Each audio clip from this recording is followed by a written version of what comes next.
E aí, galera? Teacher Leandrinho na área. Hoje vamos desvendar uma palavrinha super útil, however. Sabe quando você quer dar aquela ideia de mas, porém, no entanto? É para isso que ela serve. Bora ver como usar e brilhar no inglês. Let's go! However. However. Significa no entanto ou porém. Usamos however para conectar duas ideias opostas, mostrando um contraste. É um pouco mais formal que but. He is tall.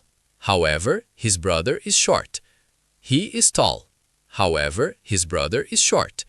Learning is not boring. However, some handouts might be. Learning is not boring. However, some handouts might be. The firm needs investors. However, it should be thoroughly checked. É isso, pessoal. However é sua arma secreta para soar mais avançado. Lembre-se da vírgula depois dele no início da frase, ok?